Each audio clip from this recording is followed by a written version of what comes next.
Can't wait to get out on the water. Do you know how the fishing is over on Nantucket? Yeah, I hear they're biting like pit bulls at a mailman convention. If you remember Wings, you might think of a simple, funny show set in a small airport. But looking back after 36 years, what happened to the cast tells a much more complex story than anyone expected. Tony Shalhoub was born on the 9th of October 1953. He played Antonio Scarpacci, a character whose journey on Wings is one of the most unusual in the entire cast. When he first appeared, it was only meant to be a single, minor role, the kind that usually fades into the background and is quickly forgotten. But something about his performance stood out immediately. It wasn't loud or attention-grabbing in an obvious way. Instead, it was precise, controlled, and deeply human. That subtlety made the character feel real, and it gave the producers a reason to bring him back, first occasionally, then regularly, until he became a core part of the ensemble. That transition from guest appearance to essential cast member reveals something important about how careers can develop in unpredictable ways. What makes his story even more compelling is what came after Wings.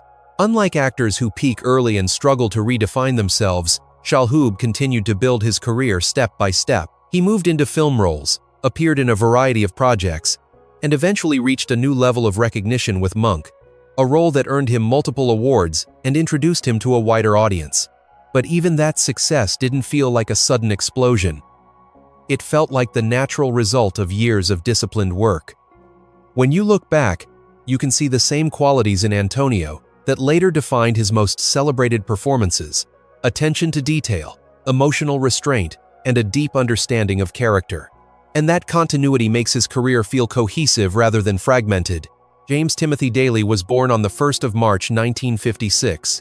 He played Joe Hackett, the older brother who functioned as the emotional and narrative anchor of Wings. From the first episode to the last, his character provided stability in a world filled with eccentric personalities.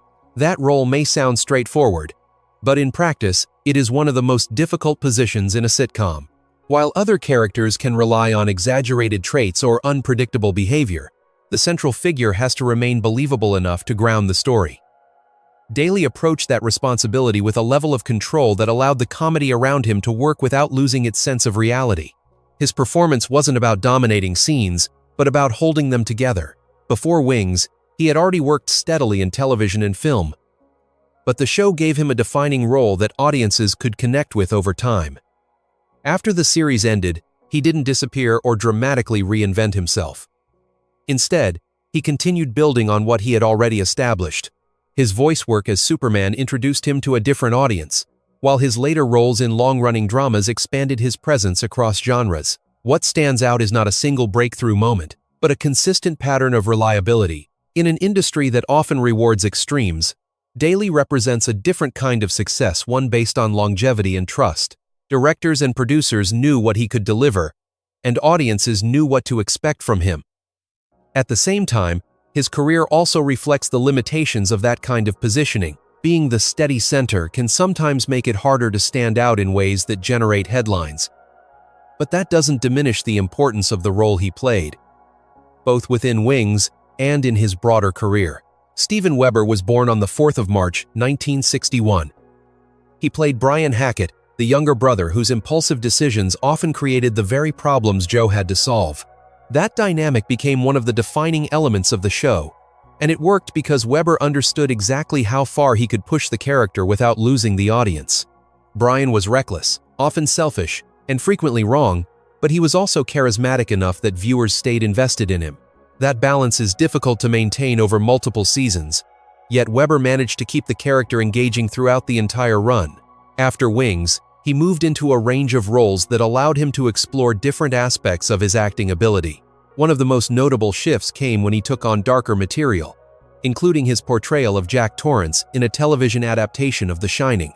That role demonstrated a willingness to step outside the comedic framework that had defined him, and it showed that his range extended further than many viewers might have expected. Over time, he continued working across television, becoming part of other ensemble casts, and maintaining a steady presence in the industry. What makes his career particularly interesting is how it balances continuity and change. He didn't abandon the qualities that made him successful in Wings, but he also didn't remain confined to them. Instead, he expanded outward, taking on roles that challenged audience expectations while still building on his established strengths. Crystal Bernard was born on the 30th of September 1961. She played Helen Chappell, a character who slowly became the emotional center of Wings over time. At first, Helen might have seemed like just another supporting presence in the airport setting. But as the series progressed, she revealed something deeper. She was driven, often frustrated, and constantly balancing her everyday responsibilities with bigger personal dreams. Running a lunch counter while wanting a career in music created a quiet tension that many viewers could relate to. That realism gave her character lasting impact. Bernard brought a natural mix of humor and sincerity to the role, which allowed Helen to feel grounded even in the show's more exaggerated moments. Before Wings, she already had experience in both acting and music, and that background clearly influenced how she shaped the character. After the show ended, she continued exploring music, releasing albums and working within the country genre. Over time, however, she chose to step away from acting. That decision didn't come with controversy or drama. Instead, it reflected a more personal choice about how she wanted to live her life moving forward. What makes her story interesting is that it doesn't follow the typical expectation of constant growth or visibility. She had success, recognition, and opportunities. But she didn't chase them endlessly. Instead, she reached a point where continuing was optional. That kind of decision often goes unnoticed, but it says a lot about control and self-awareness. And when you think about how central Helen became to the emotional tone of Wings, her quiet exit from the spotlight adds a reflective layer to her legacy. Amy Yasbeck was born on the 12th of September 1963. She played Casey Chappell, a character who joined the series later but immediately changed its dynamic. Casey didn't ease her way into the story. She arrived with strong energy, confidence, and a sharp personality that stood out right away. That immediate presence made her different from characters who developed gradually over time. Yasbeck had already built experience in comedy before joining Wings, and it showed in how easily she adapted to the ensemble. Her career outside the show included work in both television and film. Often alongside well-known actors, she was not someone trying to find her place in the industry. She had already established herself. However, her personal life introduced challenges that went far beyond her professional work. Her relationship with actor John Ritter became a defining part of her life. Their marriage represented stability and partnership, both personally and professionally. Then, his sudden passing in 2003 changed everything. That moment became a turning point. In the years that followed, Yasbeck became involved in raising awareness about the medical condition linked to his death. This shift from performer to advocate added a completely different dimension to her public identity. She continued acting, but often in smaller roles, suggesting a deliberate change in priorities. Instead of returning to the same level of exposure, she focused on a balance between work and personal meaning. When you compare her story to Crystal Bernard's, the difference becomes clear. One stepped away gradually by choice, while the other adjusted direction after a major life event. Both paths moved away from the spotlight, but for very different reasons. And that contrast makes the next story even more interesting, because it represents a career that didn't slow down quietly, but instead changed direction in a dramatic and unexpected way. Thomas Haden Church was born on the 17th of June 1960. He played Lowell Mather, one of the most unique characters in Wings. Lowell was simple, often confused, and seemed disconnected from everything around him. On the surface, he was pure comic relief. But playing that kind of character convincingly is not as easy as it looks. It requires precision and control to keep the performance believable rather than exaggerated. Church managed to do that, which is why Lowell became so memorable. After leaving the show, his career entered a quieter period. He stepped away from constant visibility and spent time focusing on other aspects of life. For many actors, that kind of gap can signal a decline, but in his case it became a reset. When he returned, he approached acting differently. That shift led to roles that showed a level of depth audiences hadn't seen before. His performance in Sideways became a major turning point. It earned critical recognition and proved that he was capable of much more than the comedic role that defined him early on. From that point forward, he took on a wider range of projects, including both film and television, building a second phase of his career that felt entirely separate from the first. What makes his journey stand out is how completely it challenges expectations. Early roles often shape how actors are perceived, and breaking away from that image is difficult. Yet Church managed to do exactly that, not by forcing change, but by waiting for the right opportunity and being ready when it came.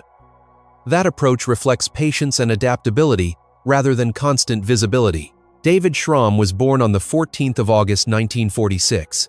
He played Roy Biggins, the loud, arrogant, and often ridiculous rival airline owner who constantly clashed with the Hackett brothers. On the surface, Roy was the kind of character audiences loved to dislike. He was selfish, overconfident, and almost always wrong, yet somehow completely convinced of his own brilliance. But what made the performance stand out was not just the writing. It was the way Schramm approached the role. With a background in serious theater and classical training, he didn't treat Roy as a joke. He played him with full commitment, as if every word the character said made perfect sense. That contrast between the character's absurdity and the actor's sincerity is what made Roy consistently funny. Before Wings, Schramm had already spent years building a career in theater, working alongside highly respected actors and developing a strong foundation in performance. The show brought him a different kind of recognition, introducing him to a wider television audience. However, unlike some of his co-stars, he did not use that visibility to transition fully into mainstream television or film. Instead, he returned to the stage, continuing to work in theater productions that aligned more closely with his original path. That decision reflects a clear sense of identity. For some actors, television success becomes the goal. For others, it is simply one chapter in a much larger artistic journey.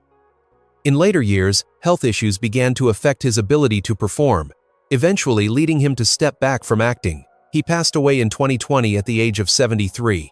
Looking back, his story carries a different kind of weight. He may not have pursued the same level of mainstream visibility as others, but his contribution to Wings remains unforgettable. Roy Biggins was a character built on exaggeration, but the performance behind it was grounded in discipline and experience. And that combination is what gave the role lasting impact. Rebecca Schull was born on the 22nd of February 1929. She played Faye Cochran, the warm, slightly eccentric ticket agent who brought a unique kind of humor to Wings. Faye was not a character built on punchlines or dramatic moments. Instead, she existed in her own rhythm, often drifting into conversations that had little to do with what anyone else was saying. That unpredictability made her scenes feel natural, almost effortless. It was the kind of performance that didn't demand attention, but quietly held it. What makes Schull's story remarkable is the length and consistency of her career. By the time she joined Wings, she had already spent decades working in theater, including performances on Broadway. That experience gave her a level of confidence and ease that translated directly into her role on the show. After Wings, she continued acting in both television and film, appearing in a wide range of projects across different genres. While she may not have been the most widely recognized name in the cast, her presence was steady and reliable. Even more impressive is the fact that her career extended far beyond what many would expect. While others slowed down or stepped away, she continued working well into her later years. That kind of longevity is rare, especially in an industry that often prioritizes youth and constant reinvention. Her ability to remain active reflects not just talent, but adaptability and dedication. It also highlights a different way of defining success, one that is measured over decades rather than moments. Looking back at Wings today, it feels less like a simple sitcom, and more like a collection of real lives that kept evolving long after the final episode aired. 8 actors, 8 very different paths, some built lasting careers, some stepped away, and some left behind quiet but meaningful legacies. That contrast is what makes revisiting a show like this so powerful. If this brought back memories for you, take a moment to like, share, and subscribe. And tell me in the comments, which story stayed with you the most, and which character still feels closest to home?